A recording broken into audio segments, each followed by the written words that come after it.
王府街轿的马上就到了，赶紧把他弄到轿子上去。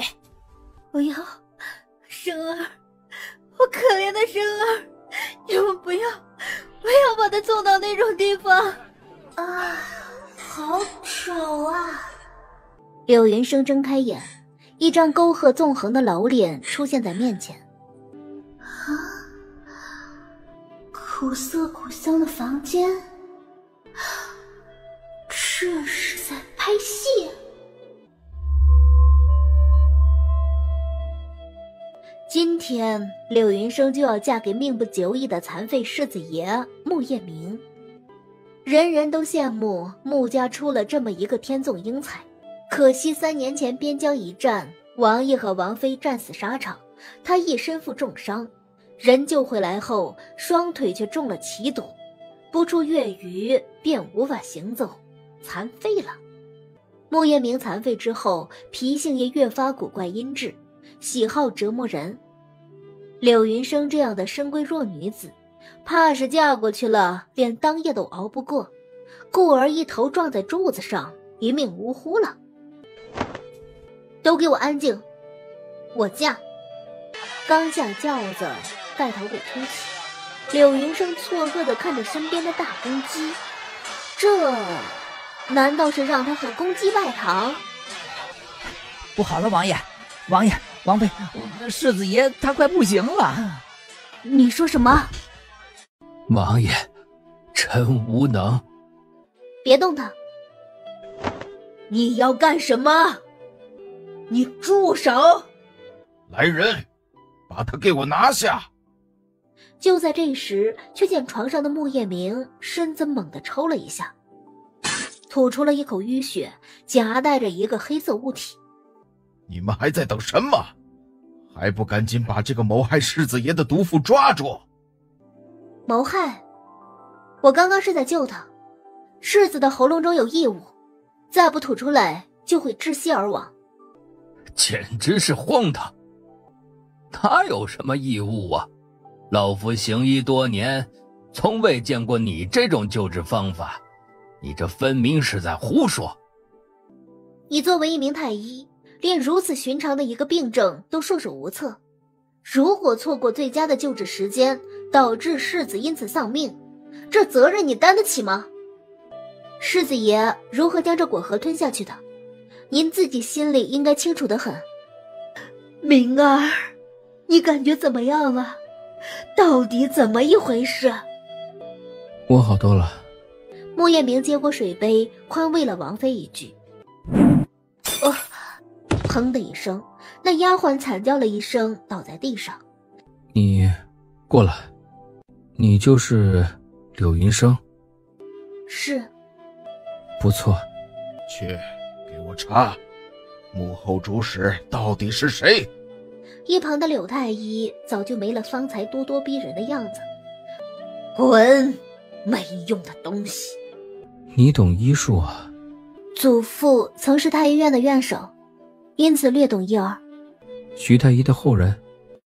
如此微弱且杂乱无章的脉搏，竟还能砸死一个丫鬟？无法行走多久了？你是大夫还是我是大夫啊？你体内的毒素最快也需要1年才能根除，若要想行走，需在身子好些后才可重新。你说什么？世子爷，你是中毒导致身体虚弱，双腿因为常年不行走而肌肉萎缩，那毒不容易解，但也不是不能解。若世子爷信得过我，我可以解毒，也可让世子重新站起来。你不懂医，本世子是将死之人，没有被医治好的可能。还是你觉得冲洗对我有用？当然没用，冲洗没用，但是我有用，我可以治好你。世子爷可敢相信？出去。出去？去哪儿？3日，我证明给世子爷看。你凭什么打人？太尉府出来的，果然不懂规矩。都什么时辰了，还不叫世子妃起床？何人喧哗？老奴姓刘，见过世子妃。不知柳妈妈清晨来此，所为何事？回世子妃的话，老奴是按照规矩，奉白侧妃的命来世子妃这里取些东西。是他吗？他大大方方地挥舞着，柳婆子压根儿不敢抬头，只能用余光瞥了一眼。不过他看到帕子上真的没有血迹。世子的身体别人不清楚，侧妃这个慈爱的祖母还不清楚吗？昨夜世子虽然留宿，但却有心无力。侧妃此举实属多此一举，你最好请示侧妃，要不要把这条帕子挂在王府门前，让大家都来瞻仰一番？怎么不说话？难道是白侧妃让你见到我的时候嚣张一点，一定要在大婚第2天给我安上一个罪名，让整个灵王府跟着丢人吗？自然不是。世子爷，此事关乎着我的名节和整个王府的声誉，我可否处置？当然可以。身为下人，没有规矩，惊扰世子休息，还对本世子妃指手画脚，诬陷本世子妃羞辱灵王府。世子妃，老奴真心不是这个意思，只是老规矩。老规矩，老规矩便是在我进门第2天打了我的婢女，嘲讽我们太尉府的规矩，这就是灵王府教你的规矩吗？世子妃，老奴知错了。认错，那就是认罚了。那我问你，你想死想活？世子妃饶命，奴婢知罪。碧玉，收起你的眼泪，他刚刚怎么打你的，给我加位还回去。世子妃，对付恶人就要加倍奉还，你以为你的饶恕和小心能换来他们的同情？看好了，今天本世子妃就教你立规矩。世子爷，借你匕首一用。墨竹。刘婆子一边摇头一边颤抖，却因为下巴被陷没有办法求饶。我该怎么罚你呢？世子爷，赏他20大板吧，长长记性。你方才的话，似乎是本世子帮你背了黑锅。我只是说世子体弱，他们自己思想肮脏，要怪也是怪他们吧。把香熄了，火炉搬出去一盆，再将窗户打开。世子妃，太医吩咐了，世子爷身子弱，不能吹风。这安神的熏香也需日夜点着，不能断。还望世子妃不要为了自身舒适而误了世子爷的安危。柳云生嗤笑了一声，侧眼看向穆彦明，发现他目光中带着戏谑。收拾干净。你拿着炉子去找管家。一大早的我也累了，让他换几个能听得懂话的丫鬟。哼，顺便提醒你一句，以后跟我说话要称呼世子妃，这个你字会给你带来祸患。世子爷，杖毙。柳云生心头一惊，这阴晴不定的世子爷又发脾气了。给祖父祖母去敬早茶。明儿身子怎么样了？好多了。祖父祖母这么快就改口了？昨日礼未成，今日也还没敬茶呢。世子爷，臣妾这个皇封的世子妃的身份是不被承认吗？我既然嫁过来，自然是灵王府的人，而且是过了皇命，是堂堂正正的世子妃。灵王府是不想承认我这个孙媳妇儿吗？我的儿呀，怎么这么早就过来了？新婚3日无大小，不用这样拘礼。孙媳不敢，不然会被人嚼舌根，说我教养不好。怎么会？入了灵王府就是一家人。哎，早上的事儿我也听说了，都怪我这些年对下人太过于仁慈，才纵容的他们如此无法无天。母妃在这里待他们给你赔个不是。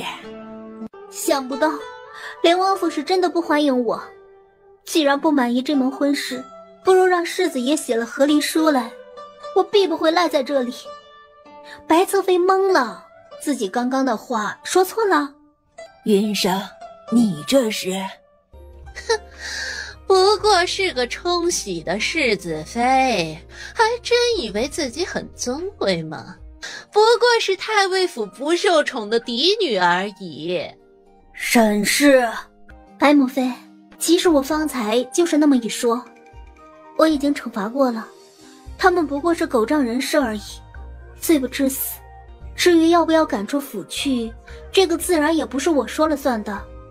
毕竟这个府中管理内宅的还是王妃和白母妃，不是我这个刚进门的心腹。不用见这些无关紧要的人，回怡清阁。一群废物，连个丫头都解决不了。娘，您别生气了，权且让他们多蹦跶一阵子，等到穆叶明咽气儿，这王府还不是您说了算吗？以后说话多过过脑子，近几日多去清逸阁走一走，多关心一下时日不多的世子和世子妃。世子，可有银针？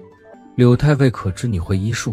臣妾昨晚说的话一定能做到，只是希望世子爷也能答应我3个条件。说。第一，臣妾要有自己的独立空间，当然不是为了我自己，臣妾是用来研究药物好医治世子爷的。第二，3日后的归宁，麻烦世子爷陪我走一趟。第三，在给世子爷治疗期间，臣妾要做宠妃，不做弃妃。穆叶明一头黑线，前2条他还能稍微理解，第3条是个什么鬼？世子，那些人看你不宠爱臣妾，根本不会把臣妾放在眼里。从昨日到今日，有多少人欺辱臣妾？世子爷难道就看着任由他们欺负臣妾吗？臣妾现在可是您的发妻呀，欺辱臣妾不就是欺辱世子爷吗？所以在人前，世子爷需要表现得很爱臣妾，很宠臣妾。臣妾有脸面了，世子爷自然也有脸面。臣妾在医治世子爷的时候才更方便。穆叶明眯起眼睛打量了柳云生半晌，这是答应了。世子爷，荣华阁给您送来几名丫鬟，说是专门伺候您的。刚成婚第1天，这二夫人就按耐不住了，往房内塞人。这是为了给他添堵，还是在嘲讽穆叶明不能行人事，期盼着他过劳而死？我们是二夫人院中的，世子妃刚入府，对于府内的事情很多都不了解，所以二夫人让我们来帮忙。你叫什么名字？林芷谦。不错，留下来吧。林芷谦低下头，掩不住眼底的得意。来人，贱婢林芷谦当众胡密护主，拖出去杖20，留下钱先把脸刮花，以儆效尤。世子妃，我是二夫人的人，跟着二夫人很多年了，你若是看世子妃她晕过去了，还剩3板子没有打。泼醒了，继续打。你们还想留在这里伺候世子爷吗？那几个丫鬟大气都不敢喘，连连摇头。既然没有人愿意留下来，就回去告诉你们夫人，说本世子妃感谢她的美意。太尉府嫡女，胆小懦弱，草包傻子，任人欺凌。他每说一句，屋顶的黑影便抖一下，这可是他亲自去调查的。世子妃呀，可太能装了吧，把他给坑惨了。世子爷，咱们继续诊治吧。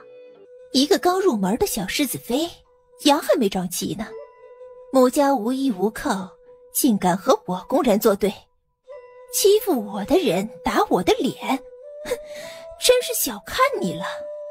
夫人，你要为奴婢们做主啊，芷谦姐姐还在那个小贱人那里呢。行了，连个小丫头都解决不了，被他吓成这样，你们真是废物。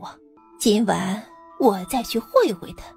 之前柳云生这个毒妇竟然对你下此毒手，把你伤成这个样子。这个小贱人才入府没几天，真当自己是个人物了。多谢夫人，奴婢愿意为夫人肝脑涂地。只是世子妃一直霸占着世子爷，不给奴婢接近世子爷的机会。还请夫人尽快处理了这个恶毒的世子妃。来人，快来人呐！抓刺客！有人想刺杀世子爷。我当是谁呢？原来是二夫人呀。不知二夫人今日怎么会有时间到我这里来了？你们都眼瞎了吗？不知道我是谁？都给我退下！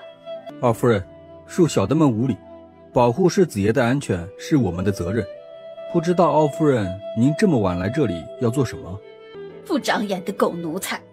本夫人要做什么，还需要和你们汇报吗？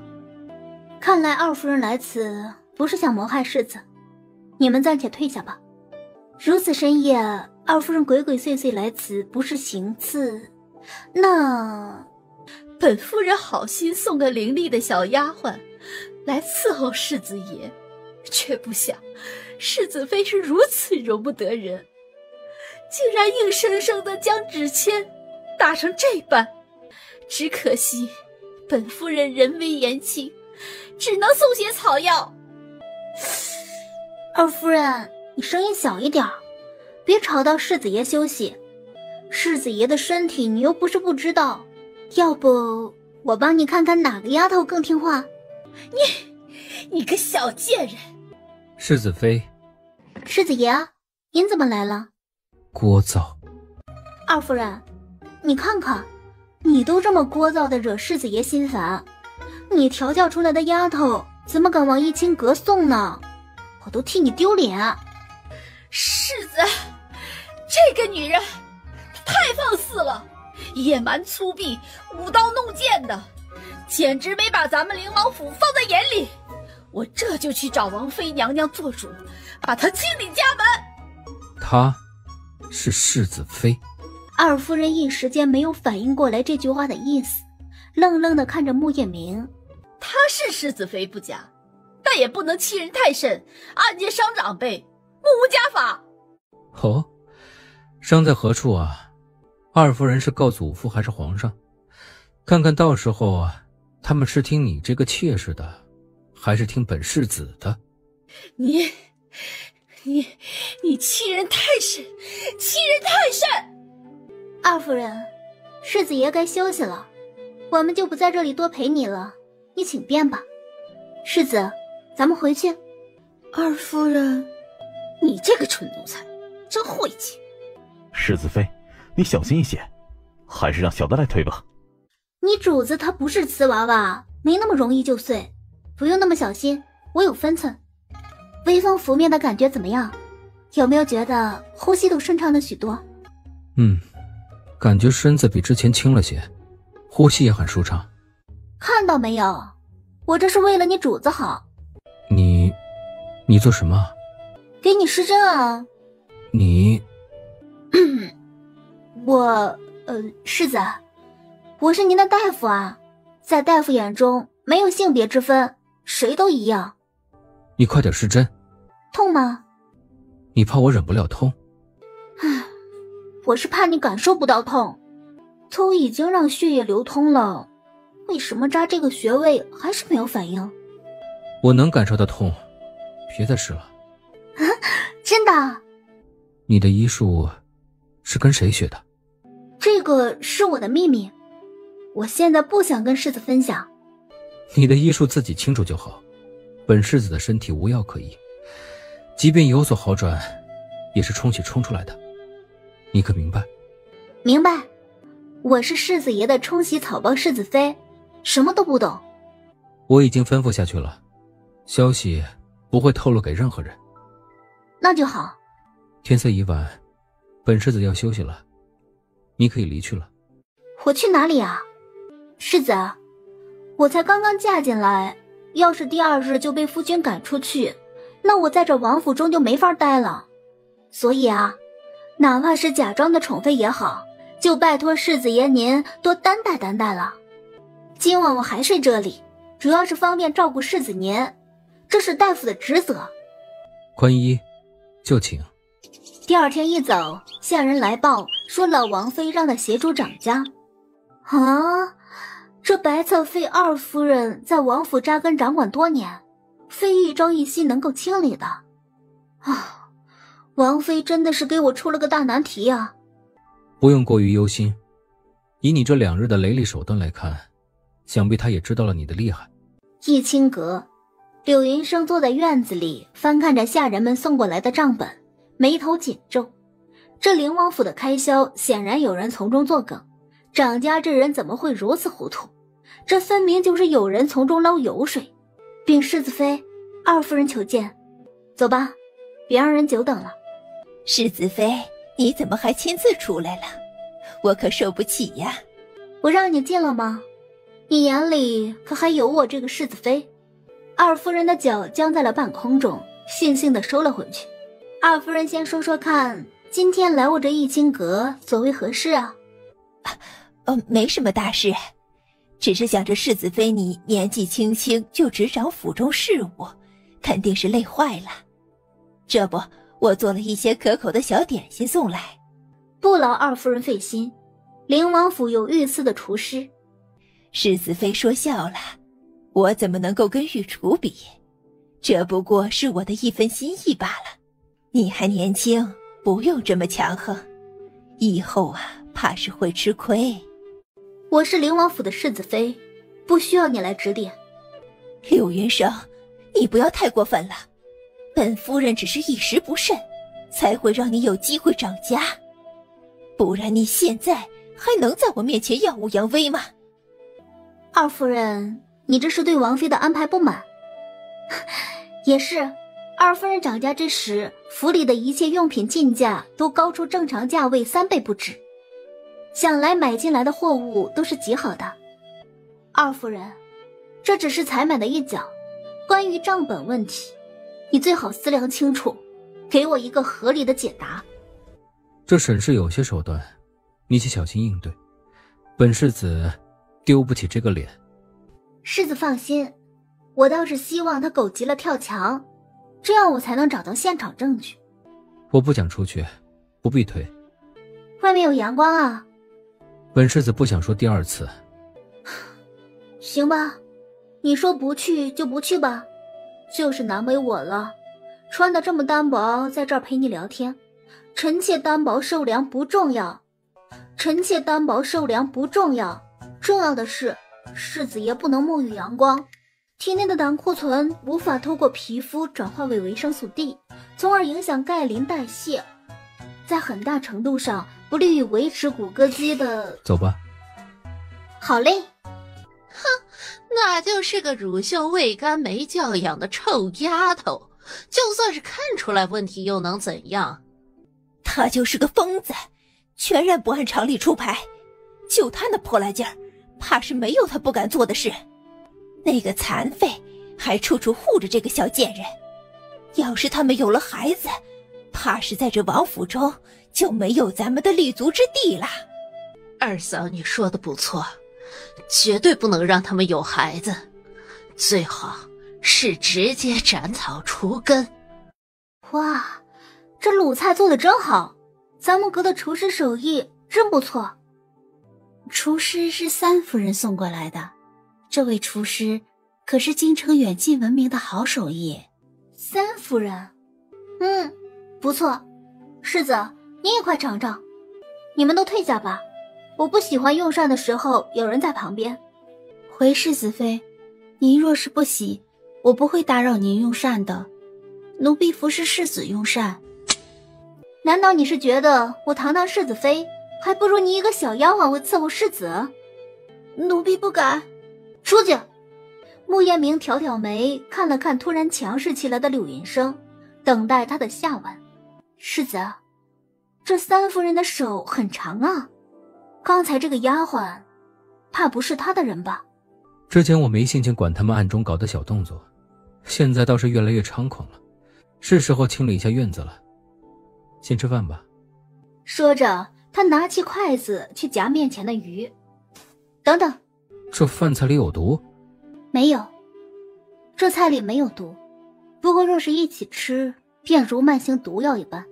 世子，你用膳前是否喝了菊花茶？莫叶明点点头。菊花和这猪肉相克，同时会导致中毒。再比如这海鱼与这绿蔬，会导致腹泻伤气血。以世子你现在的身体状况，绝对不能吃这些东西。刚刚我什么都没说就直接吃，是为了麻痹他们，以免打草惊蛇。世子以后的膳食就由我负责吧。我这跋扈善妒的名声倒也不错，只会让他们觉得我小门小户的没规矩，不会怀疑你的。二夫人不好了，世子妃将账目的收支都比对清楚了，说是要送去京兆府。二夫人，您快去看看吧，要是他们受刑不住，肯定会把您供出来的呀。是二夫人来了呀，我刚要派人去请呢。这些不长眼的奴才，是惹世子妃生气了吗？你们跪在这里做什么？还不快滚出去！只要等今天一过，他就把这些奴才打杀清出府，让柳云生找不到任何与他有关的证据。你有什么资格命令他们？来人，将这帮奴才送往京兆府，彻查账本一事。你有什么证据将他们送去官府？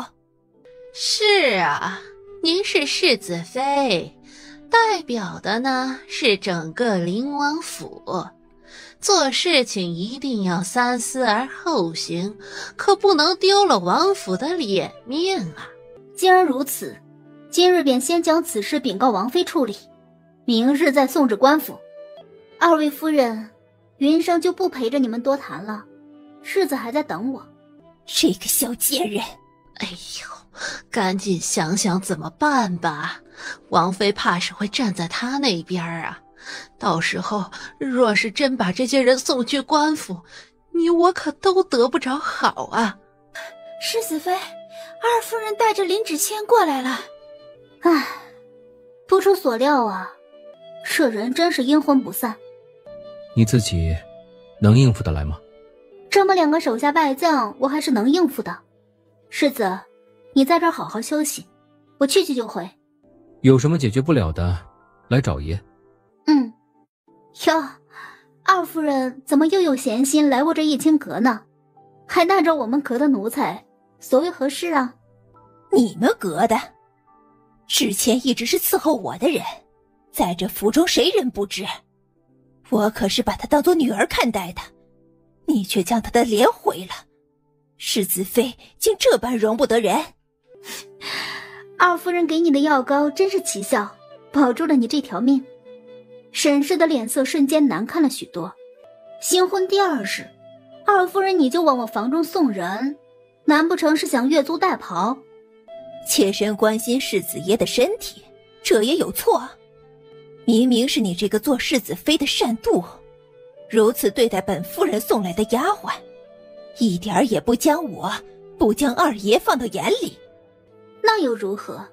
本世子妃从未把你放在眼里。我什么？谁是嫡出，谁是主子？你分不清吗？还是说二夫人就擅长揣着明白装糊涂呢？按理说，你一个庶子夫人，见到本世子妃理应行礼才是。但你现在这样不分尊卑，以下犯上，是觉得二爷要越过世子爷了吗？主子，这世子妃如此作为，岂不是在为您找麻烦吗？这二夫人在府内盘踞多年，得罪了她，岂不会对您不利呀？云生他说的话句句在理，就算是无理，难不成任由沈氏一个旁支欺负到我们头上？除非本世子死了，他们还没这个资格。既然我这身体还能撑一段时间，那就好好清理一下门户。那世子妃她这……不用多加插手，自己站不稳脚跟，也不配这世子妃的名头。世子妃，奴婢真的是二夫人出自好意送给世子的，希望能将世子照顾得更加周全。但奴婢不知道哪里做的不好，你就划了奴婢的脸。世子妃刚进府就如此的擅动，犯了七出之罪，按我们北宁的律法，应被休弃除名。七出之罪，可真是好大的罪名啊！可是林芷谦，你把你自己想得太高贵了吧？主子说话哪有奴才插嘴的份？我处置你，就如同碾死一只蚂蚁一样。世子的身体是因为我嫁过来冲洗才有所恢复，你懂吗？柳云生，你当我是3岁小孩吗？这种话我会信？不管你信不信，世子爷的身体健好是不争的事实，就是我的功劳。而你硬是要3人进来，难道是想冲淡着喜气谋害世子吗？真是恶毒啊！放肆！我为了王府能多添子嗣，精心挑选了贴心的丫头送过来，被你害成这个样子。放肆的人是你，沈氏，本妃真是没有见过你这么厚颜无耻的人。世子本就身体有恙，你还送人过来，是想要世子血亏精尽吗？这么个贱婢，和本世子妃相比，有我漂亮吗？别说世子了，我看着都没有任何兴致。还是说你当世子眼瞎，放着我不宠幸，对这么个丑八怪感兴趣？别笑了，推我出去。怎么回事？世子，我为了王府血脉延续，给您送来了几名聪颖美貌的通房丫鬟，但因着世子妃善妒，这丫头伤成这样。本世子的身体因世子妃嫁过来冲洗才有所好转，沈氏别3人进来，盼着本世子早死吗？二夫人身子猛地一颤，好悬没有双腿一软跪下去。启禀世子、世子妃、二夫人，王妃刚回府，已将账房众人送去了官府，均已花押招供，现唤你们过去。这么快啊？二夫人，一起走吧。云生见过祖母。老二家的，解释一下，这到底怎么一回事？回王妃，臣妾掌家这么多年，从未有过任何纰漏，偏偏是这世子妃掌家后，便出现了这么多事情。这账怕不是世子妃从中做了手脚，故意诬陷。证据都摆在眼前了，你竟然还想血口喷人？王妃，这世子妃一直仗着身份目中无人，不仅将臣妾送去的丫鬟刮花脸，现在竟然当堂侮辱臣妾，还望王妃您能给臣妾做主，将这德行有失的人清出家门。沈氏，我还没有到老糊涂的地步，孰是孰非我能分得清。这供词上写得很清楚，人证物证俱在，你还有什么可狡辩？按照我北宁的律法，应是将你送去官府，依罪收监。二夫人额头上的汗珠滚落掉在地上，看着面前的供词，头昏昏沉沉的，搜肠刮肚的寻找着辩解的词汇。就在这时，姐姐这是做什么呢？气大伤身，可别伤了身子骨。母妃，你一定要替儿媳讨个公道。柳云生他诬陷我做假账，要将儿媳送去官府。你闭嘴！姐姐，咱们都这把年纪了，不要因为一点小事儿就动肝火，身体最重要。